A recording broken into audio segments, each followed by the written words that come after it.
Olá, bem-vindos. Estamos chegando com Entre Linhas na TV Brasileira, na Prudente News 1070. Hoje, sexta-feira, dia 28 de maio de 2021. Muito obrigado a você que nos acompanha sempre em dois horários. Na Prudente News, às 11 horas da manhã e também às 3 horas da tarde. E na TV Brasileira, meio-dia e às 8 horas da noite, é o nosso programa jornalístico Entre Linhas, trazendo as principais informações do dia num bom debate, né, com as opiniões de Divaldo Ceresini e Adolfo Padilha, que são os nossos convidados. Por falar neles, a gente vai começar o Entre Linhas, como a gente sempre faz, com os destaques dos nossos convidados, e hoje, nessa sexta-feira, a gente vai começar com o destaque de Adolfo Padilha. Adolfo, bem-vindo, sextou, e vamos lá para o seu destaque para hoje.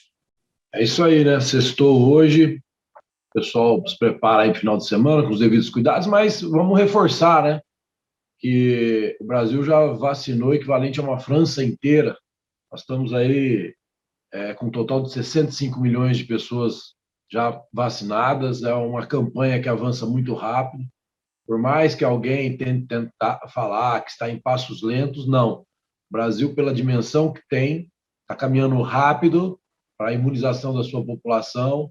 As vacinas já estão garantidas que vão chegar em quantidade suficiente e é um bom trabalho da equipe médica e daqueles que estão se envolvendo nesse propósito de vacinar toda a população brasileira.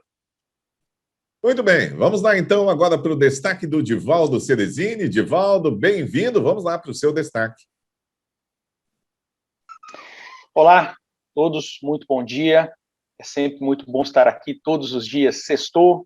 Estamos chegando aí já no final de semana e vamos, como bem lembrou Padilha, comemorar com muita responsabilidade. Ontem, acabou passando em branco, acabei não dizendo, foi o dia da liberdade tributária, né? Nós, ontem, a partir de hoje, começamos a trabalhar para nós. Até ontem foi para pagar impostos. Então, meus parabéns a todos nós que sustentamos o Estado brasileiro. Eu não estou aqui falando de um governo específico, estou falando de todos os governos, que consome mais de 40% daquilo que a gente produz. E quando a gente acorda, né, já tem bastante imposto em tudo, até a própria energia elétrica, que é algo tão essencial para a gente hoje, nós pagamos 40% dela em impostos. Para você que vai sextar hoje, tomar aquela cervejinha, 66% de impostos. A própria água também tem entre 35% e 40% de impostos, água mineral. Então, pessoal, não é mole não, é ralar bastante para pagar a farra que fazem com o nosso dinheiro. E olha que tem gente fazendo farra, hein? No Maranhão saiu notícia de uma juíza que pediu reembolso até do papel higiênico que ela tem utilizado no home office. E olha só, vamos para a primeira pauta de hoje. Olha, a cúpula da CPI quer auxílio da Polícia Federal nas investigações, mas enfrenta a resistência de delegados. Os policiais federais ajudariam com a análise de documentos que chegam à comissão e a formulação de questões para depoimentos. Vamos lá, começando e discutindo esse assunto, a gente vai com Divaldo Ceresini. Divaldo, é com você. A CPI juntou muitos documentos, né? Precisam ser analisados e analisados com responsabilidade, para que não fique aquele falatório nem aquele bate-boca, sem que haja um prosseguimento daquela linha de trabalho. Agora, eu entendo que envolver a Polícia Federal nesse assunto, que teve origem lá no Senado, né, no Congresso Nacional, não seria muito apropriado, até porque a investigação recai, inclusive, sobre o próprio executivo que controla a Polícia Federal, né? Utilizar-se de materiais já produzidos pela Polícia Federal para seguir as investigações da CPI é uma coisa, né? Agora, utilizar o material que ela própria produziu para que a polícia auxilie é algo um tanto quanto diferente. O Senado, por exemplo, o Congresso Nacional, ele tem a Polícia Legislativa, que, no meu entendimento, deveria ser utilizada para isso. Acredito que isso seria a forma mais correta, sem atrapalhar, inclusive, o trabalho da Polícia Federal e fazendo a análise dessa documentação. Muito bem, vamos lá. Adolfo Padilha, como é que você vê aí? Você acha que há possibilidade de colocar a Polícia Federal aí, ou você pensa como o Divaldo? Eu acho tranquilamente que a Polícia Federal poderia auxiliar, mas vai auxiliar quem? Qual bandido? Eu acho que isso não aconteceu. Eu acho que isso aqui é mais uma fantasia, mais uma narrativa da oposição do governo federal, criando com apoio da plataforma de notícias, que a gente sabe qual é a intenção, criando uma notícia de que delegados da Polícia Federal querem participar, mas têm medo de retaliação. É narrativa pura. Não existe essa colocação da forma que está aqui, né? Veja bem, ninguém põe um nome aí na reta, né? A matéria traz assim: nós temos os caras, não quiseram vir por medo, alguns delegados, o cara vier para cá vai ser uma coisa muito difícil. Isso é narrativa, pura intenção de criar mais uma perturbação ou colar no governo federal, que ele realmente retalha a Polícia Federal, que nunca fez tanta apreensão de drogas. A mesma Polícia Federal, que já tentou prender alguns membros que está ali na mesa da CPI, o STF não deixa. A mesma Polícia Federal, que já prendeu mulher, irmão, cunhado do presidente da CPI, e foram soltos. Então, para mim, é pura narrativa, pura tentativa de criar mais uma situação de constranger o governo federal, né? Porque se tem 11 titulares na comissão que são oposição ao governo, eles poderiam convocar tranquilamente. Convoque, então, o delegado, coloca o nome lá e deixa o delegado dizer não, né, para trabalhar pela CPI. Então, para mim, isso é pura narrativa política, como essa CPI não tem credibilidade nenhuma, é um circo pronto. A CPI, ela extrapola tudo quanto é forma de bom senso que você possa ter, essa CPI extrapola. É só você ver como foi tratado o Dimas Covas ontem. Parecia um romance entre ele, o presidente, ele, o Renan Calheiros, e a doutora, que estava com a verdade no semblante dela, tranquila, sossegada, foi desrespeitada, gritaram com a mulher, como outros todos que vão lá e desmentem tudo que eles querem construir. Então, é difícil falar dessa CPI. Seria mais fácil, teria mais credibilidade a gente falar dos três patetas. Muito bem, vamos lá. Divaldo Cerezini pediu a palavra. Divaldo, é com você. Gostaria de destacar algo importante que o Padilha falou aqui agora há pouco, apesar de eu discordar bastante de quase tudo que ele fala, né? Mas lá no seu depoimento na CPI, a doutora Mayra, ela foi bastante desrespeitada por alguns parlamentares, alguns que não deixavam, inclusive, ela falar. E aí eu não observei em momento algum, nenhum momento feminista que costuma criticar esse tipo de postura, especialmente aquela campanha Mainstreaming, né? Eu não vi ninguém fazendo a defesa dela nesse sentido. Eu vi algumas outras pessoas que não são tão engajadas nessa causa fazerem essa defesa. Mas esses movimentos que costumam execrar pessoas que no entendimento deles tiveram esse tipo de conduta, nessa ocasião se calaram. Muito bem, vamos lá. Adolfo Padilha, também para encerrar esse assunto, pediu a palavra. Adolfo, é com você. Não, bem rápido aqui. Olha a intenção da CPI, por exemplo, com a convocação do ex-governador corrupto Itzel do Rio de Janeiro. A nossa expectativa é que, pela mágoa e raiva que ele está da família Bolsonaro, como ele caminhou muito junto na eleição de 2018, ele pode entregar coisas valiosas. Vocês estão percebendo isso? Então é difícil, né? É muito complicado. Muito bem, agora vamos para uma matéria que está na revista Oeste, que é claramente do lado do governo, na minha opinião, tá? Agora vamos saber a opinião aqui dos nossos comentaristas. A manchete é a seguinte, no caderno de política: não é piada. CPI da Covid vai ter a sua própria agência de checagem de dados. Não bastasse o espetáculo circense que os brasileiros têm de acompanhar, agora o relator da comissão, Renan Calheiros, quer uma agência de checagem de informações para chamar de sua. Muito bem, vamos lá para comentar esse assunto, essa matéria da revista Oeste. A gente começa com Adolfo Padilha. Eu começo dizendo que eu gostaria muito do seu comentário quando tiver na matéria da Globo, do G1, dizer assim, que é claramente contra o governo.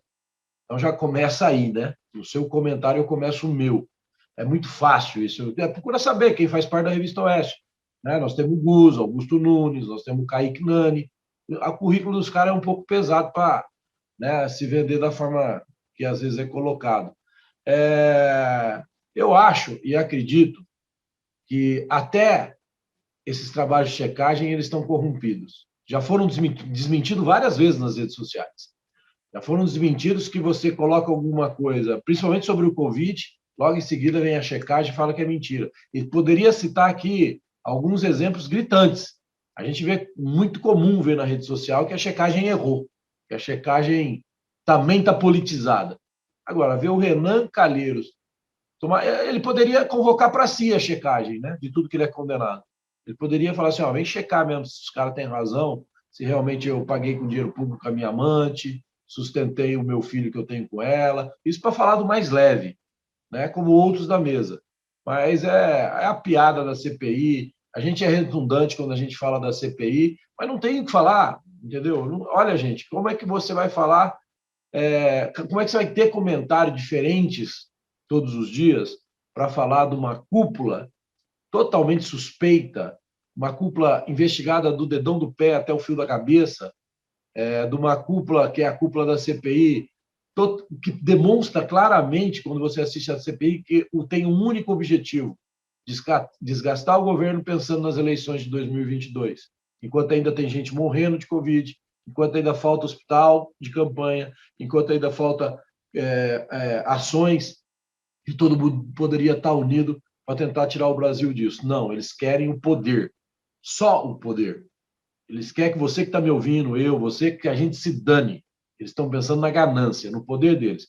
Mas o povo está acordando, né? A Folha faz a pesquisa, aí vem o louco e põe 1 milhão de motos na rua. E na pesquisa o louco está com 20% e o Lula com 120%. Okay. Aí faz de novo, aí o louco vai para outro lugar e põe mais 1 milhão de gente na rua. Só não vê quem não quer, né, cara? O que é essa CPI, o que está se armando por trás disso. Mas o brasileiro, creio eu, que está bem esperto, está acordando para tudo isso. Divaldo Ceresini, vamos lá. Como é que você viu essa matéria aí da Revista Oeste? Vou sempre lembrar que lá na CPI do impeachment também não tinha nenhum santo. Não tinha ninguém menos ou mais pior, né, do que esse pessoal que está nessa CPI. No entanto, naquela ocasião, algo de bom para o Brasil foi produzido. Então, eu acredito que sim, mesmo eu tendo a plena convicção de que o interesse das pessoas que estão lá, pelo menos da grande parte das pessoas que estão lá, não é o de resolver problemas do Brasil, eu entendo que isso pode vir a acontecer. Eu não estou falando aqui que tem que haver o impeachment do presidente Bolsonaro. Eu entendo que tem que se investigar o que está sendo investigado e que tem que se corrigir os caminhos que foram tomados de maneira equivocada, seja pelo governo federal, sejam pelos governos locais, tá? Tenham sido pelos governos locais. E em relação a essa revista, né, Revista Oeste, ela foi fundada aí recentemente, é uma revista que realmente abriga inúmeros apoiadores do presidente Bolsonaro e tem uma linha editorial passapanista para os erros cometidos pelo governo federal e de que ataca a pedra em todos os governos que não concordam com o governo federal. Essa foi a linha editorial que eles escreveram, muito provavelmente porque é a linha editorial que mais vende hoje em dia. Assim como as figuras que lá estão no jornalismo, como o Guzzo, como Augusto Nunes, são cria da Veja, por exemplo. É uma revista que hoje essas pessoas criticam. Então, no meu entendimento, existe sim nos meios de comunicação a conveniência editorial conforme aquilo que vende. Por fim, em relação ao comentário específico da agência de checagem, é importante a gente destacar aqui que a proposta não é contratar nenhuma agência de checagem que já existe, se utilizar a estrutura do Senado para que façam as checagens daquilo que está sendo falado durante os depoimentos, e isso possa subsidiar os senadores para novas perguntas. Eu entendo que isso é importante. Isso é importante para que se deixe de acusar de mentir algo que eventualmente não é mentira e que se apure o fato de quando realmente acontece mentira. E no meu entendimento, nós tivemos em alguns depoimentos mentiras deslavadas contadas lá. Coisas que existe vídeos, que existe gravação, que existe documento público que diz uma coisa e o depoente foi lá e disse outra completamente o contrário daquilo. Então, no meu entendimento, é um serviço que tem sim relevância. Pode não ser essencial para o relatório final, mas tem sim a sua relevância na condução dos trabalhos. Muito bem, Adolfo Padilha, vamos lá. Você pediu a palavra está com você, Adolfo. É complicado, né? É complicado. E as verdades deslavadas? Por que não tem tanto destaque? Quer comparar a CPI que caçou uma presidente e uma quadrilha corrupta com a CPI de agora. A CPI do impeachment da Dilma só tinha bandido, mas deu certo. Não, peraí, mas ali não tinha como. O Brasil estava sendo assaltado. É uma comparação, no mínimo, prefiro nem dizer a palavra, né? A defesa que faz a CPI. Qual que é o crime do governo? Os erros. A OMS, que é o seu papa, ela errou também. Qualquer presidente de qualquer nação errou também. Mas tentaram. Entendeu? Quer condenar o quê? O uso de um medicamento que é usado há 70 anos. Então, eu vou te dar uma notícia aqui agora. Uma empresa de um amigo meu, 6 pessoas há 3 semanas atrás pegaram Covid. As 6 trataram com tratamento preventivo. Estão todas elas trabalhando desde ontem. O que é, então? Milagre? O que é, então? Água com açúcar? Água com gás? Me faz favor, né? Comparar o impeachment da Dilma com esse governo, com essa CPI, precisa voltar um pouquinho para trás e estudar de novo. Não é possível, não vai. Que mundo que você está vivendo, meu amigo. Muito bem, vamos lá. Divaldo Ceresini, para encerrar esse assunto. Divaldo, é com você. É simples para encerrar esse assunto, né?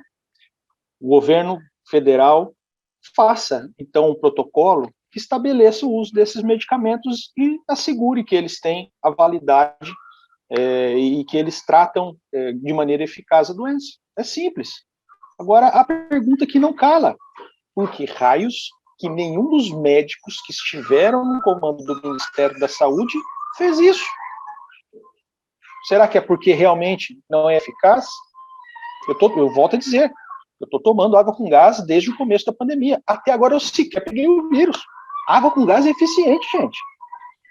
Muito bem. Olha, pessoal, nós vamos para a última notícia desse primeiro bloco, mas já no segundo bloco eu vou trazer uma notícia do site G1, que é claramente contra o governo Jair Bolsonaro. É daqui a pouco, tá? A notícia de agora é o seguinte: o Ministério de Relações Exteriores da China criticou nesta quinta-feira o pedido do presidente dos Estados Unidos, Joe Biden, para pressionar as autoridades chinesas sobre a origem do SARS-CoV-2, o novo coronavírus causador da Covid-19.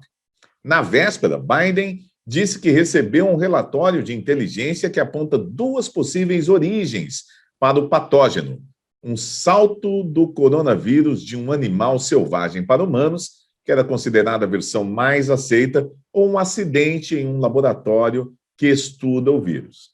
Vamos lá, então, comentando esse assunto, Divaldo Ceresini. Volto a dizer sempre, nós temos que investigar, e a investigação resultando em crime, com ou sem dolo, a punição tem que acontecer. O que não se pode nunca é passar o pano, e o que também não se pode nunca é ficar achincalhando alguém sem que haja base para se fazer isso. Nós vimos, não só aqui no Brasil, mas também autoridades do exterior, achincalhando a China por conta da questão da origem do vírus, sem ter documentos que comprovassem aquilo que eles estavam falando. Ou, se tinham esses documentos, não trouxeram isso a público. Existe uma linha de investigação que é a mais aceita desde o início da pandemia, que é a transferência de animais para humanos, e surgiu, desde daquela época, essa possibilidade do vírus ter escapado de um laboratório que tem de virologia lá em Wuhan, não necessariamente um vírus que tivesse sido produzido ou modificado no laboratório e espalhado de maneira intencional, porém, existe a possibilidade desse vírus também ter escapado, ter tido um acidente e ele ter contaminado alguém e ter saído de lá. É fato que desde o início dos primeiros doentes, desde o surgimento dos primeiros doentes, a China combateu veementemente qualquer tipo de investigação a respeito desse assunto. A China realmente é um país muito fechado, é um país que tem atitudes muito duvidosas em diversas áreas, não é uma democracia. Agora, eu dizer que a China não é uma democracia, eu dizer que eu tenho convicção de que o vírus surgiu lá na China, que ele foi jogado propositalmente para a população, é uma coisa. Eu sou um Zé Ninguém para o Brasil, um Zé Ninguém para a China. Um líder mundial, seja ele quem for, presidente de uma nação, que vai lá e sem ter provas, ou se tem provas, não trouxe a público, e dizer que a China produziu um vírus, que ela espalhou isso pelo mundo, o que vai acontecer é que a China, que produz grande parte daquilo que se utiliza no mundo, como os equipamentos eletrônicos que a gente utiliza, como os insumos para as vacinas, vai falar para aquela nação, olha, meu amigo, então tá bom, se vira sozinho.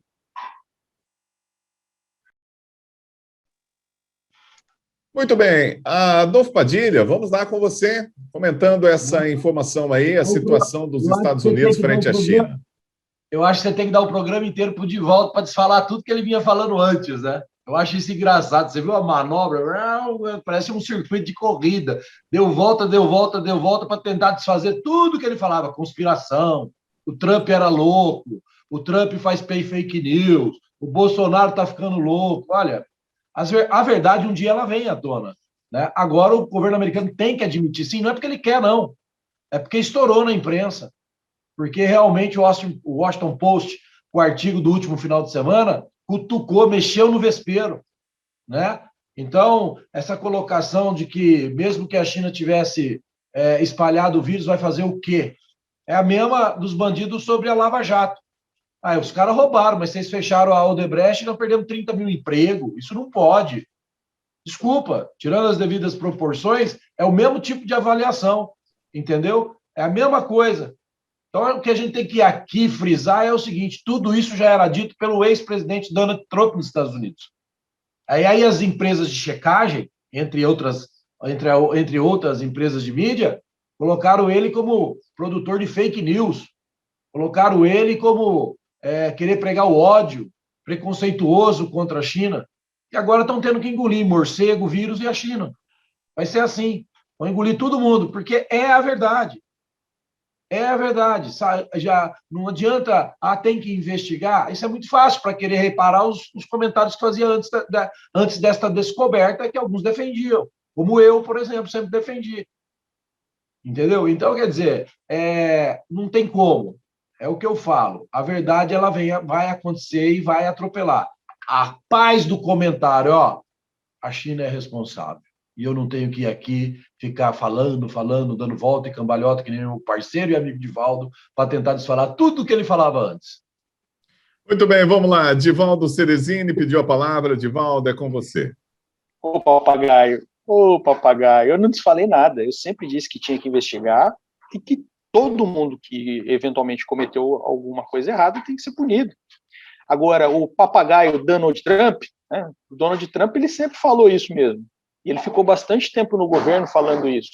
Ele nunca trouxe um elemento que fosse ao menos indício de prova daquilo que ele estava dizendo. E se o Donald Trump é exemplo para você, ele fez muita coisa boa, sim. Agora, só para lembrar, lá nos Estados Unidos, ele perdeu a eleição. Nós precisamos sempre ter a coerência, e eu venho mantendo isso daí. Eu nunca disse que não tinha que se investigar. Eu disse que tem que sim se investigar, que tem que se trazer os elementos e que tem que haver a punição, seja para quem for. Muito bem, Adolfo Padilha, vamos lá para encerrar esse assunto com o seu comentário, a sua tréplica. Não, a gente tem que corrigir ou informar, né? Na época do Donald Trump, a mesma equipe que está investigando agora já tinha dito isso, a CIA. Então, só para dizer isso. Muito bem, pessoal, nós vamos encerrar aqui o nosso primeiro bloco, né, de debates e voltamos daqui a pouco com Entre Linhas, com mais duas notícias, uma da direita e outra da esquerda, se vocês querem assim. Daqui a pouquinho, depois do intervalo, voltamos já.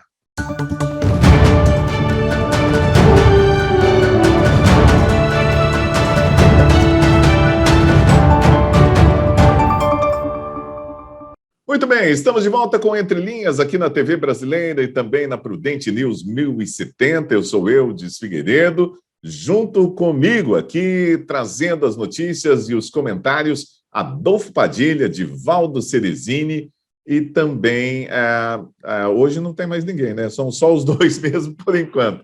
Olha, vamos trazer aqui uma notícia que saiu no site de economia da G1, que é claramente contra o governo Jair Bolsonaro, já deixou isso bem claro várias vezes, traz essa matéria aqui, ó. Desemprego sobe para 14,7% no primeiro trimestre e atinge recorde de 14,8 milhões de brasileiros. É a maior taxa e o maior contingente de desocupados já registrado pela série histórica do IBGE. Vamos lá, comentando esse assunto, a gente começa com Adolfo Padilha. Adolfo, tá aí a notícia que você queria, hein? O que eu falo, depende da forma. O desemprego, ele já estava um caos em 2014, 2015. Nós falamos outro dia numa pauta aqui que você colocou que o recorde, que o Brasil vinha dezembro, janeiro, novembro do ano passado, de uma forma surpreendente, batendo recorde de carteira assinada. Mas a situação ainda é muito ruim, né? A pandemia não ajudou em nada. Ela só não está pior porque o governo ainda tem credibilidade no mercado, consegue ainda fazer com que algumas pessoas acreditam na virada de chave, do mesmo durante a pandemia, e a gente torce muito para que isso aconteça rápido. Então, corrigindo o texto, né? Corrigindo o texto da matéria escolhida a dedo por você, no G1, eu acho que o desemprego sobe para 14%, o primeiro trimestre atinge recorde de 14 milhões. O certo seria, né? Desemprego sobe devido à crise, mas o índice de pessoas assinando e conquistando pontos de trabalho são superiores à data anteriores a essa. É uma colocação que cria em nós uma expectativa. Agora, lógico que a gente tem que ficar com essa, né? O desemprego sobe só e basta e acabou. É o que eles querem sempre vender.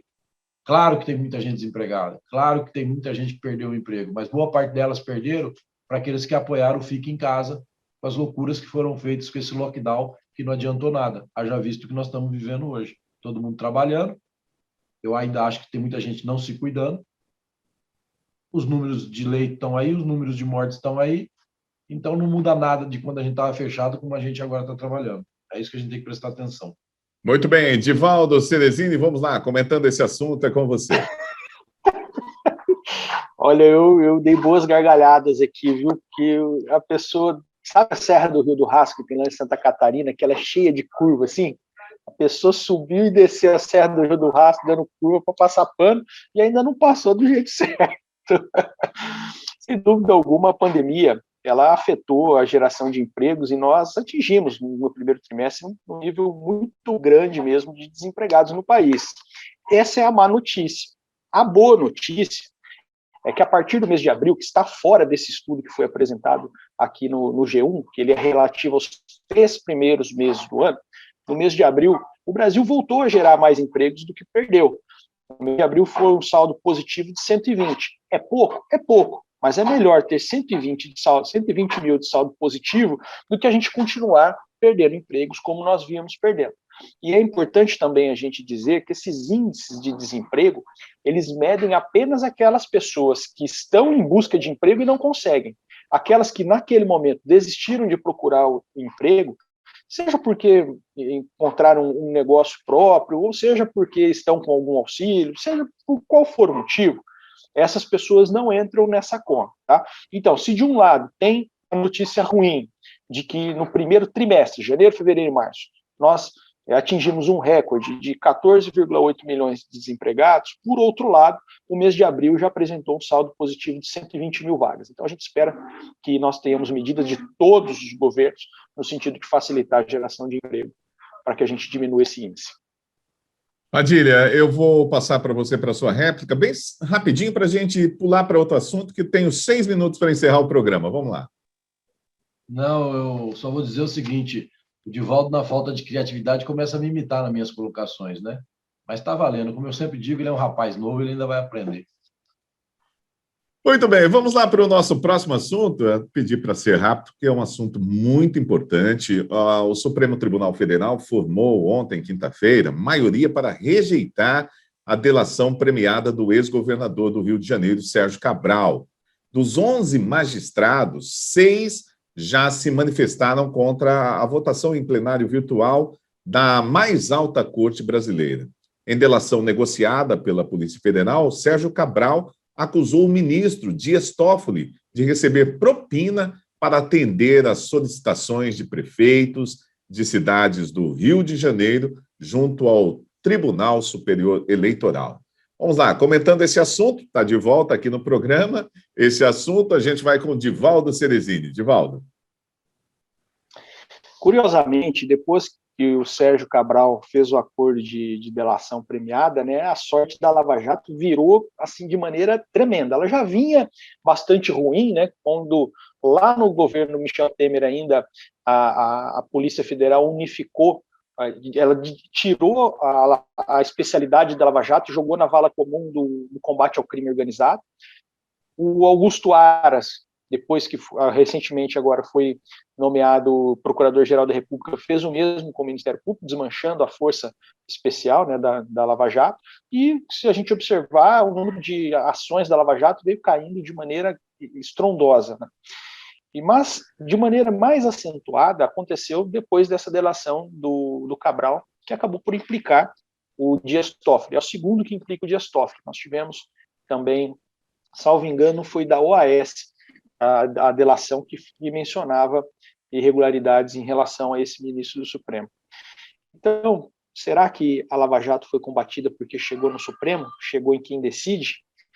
E, sinceramente, já era de se esperar que não fossem querer investigar os coleguinhas, né? Talvez existam mais coleguinhas para serem investigados. Muito bem, vamos lá. Adolfo Padilha, como é que você viu aí essa situação, né, de não poder investigar o Dias Toffoli? Olha, isso deixa a gente assim, difícil, né? A gente acorda cedo, todo dia, para trabalhar, ganhar nosso dinheiro, e a gente percebe que a casta mais poderosa hoje, mais oculta, é o STF. É lamentável a gente dizer isso. É a casta que está acima da justiça, né? É a casta que realmente define os rumos desse país, inclusive para se beneficiar deles, das decisões, e também para beneficiar os amigos. Era tão simples ter um procedimento. Eu disse outra vez aqui, que qualquer tipo de investigação que envolva dinheiro público tinha que ter uma regra, como nos Estados Unidos. A banca de advogados vai defender um bandido corrupto, ele é obrigado a mostrar, a declarar os honorários que recebeu para aquilo. Porque aí está um grande canal do dinheiro que sai de forma ilícita. Porque eles não são obrigados a declarar. Os escritórios de advocacia são usados não só pelo STF, não. Nós temos juízes corruptos, temos juízes que são orgulho para a nossa sociedade, mas, infelizmente, tem corrupto em tudo quanto é situação. Mas é ali nos honorários que está a jogada. Eles pagam em forma de honorário, né? E a Polícia Federal, quando investiga a origem, bate em quem para decidir se pode continuar investigando ou não? Neles. E olha aí o que deu. Mais uma vez eles se bloqueiam, mais uma vez eles se blindam, mais uma vez a sociedade paga a conta e mais uma vez a sociedade fica como nós aqui, com essa cara de trouxa. Eu me sinto com uma cara de trouxa nesse sentido, né? Então é um absurdo. E não é uma propininha, não, hein? São 3 milhões de reais. É dinheiro que coloca a sua vida, dos seus filhos, tranquila, se você souber operar, por gerações e gerações. Isso numa denúncia. Eu fico imaginando as outras. Muito bem, deixa eu ver se eu consigo colocar aqui um narizinho aqui. Deu certo? Narizinho de palhaço, eu não tenho nada, peguei esse chaveirinho aqui da minha esposa. Infelizmente. Gente, pelo amor de Deus, nós vamos encerrar o nosso programa de hoje. Eu quero agradecer o Divaldo Ceresini, Adolfo Padilha. Nós voltamos na semana que vem, na segunda-feira, com mais para você aqui no Entre Linhas, na TV Brasileira e também na Prudente News 1070. Valeu, grande abraço, até o nosso próximo encontro.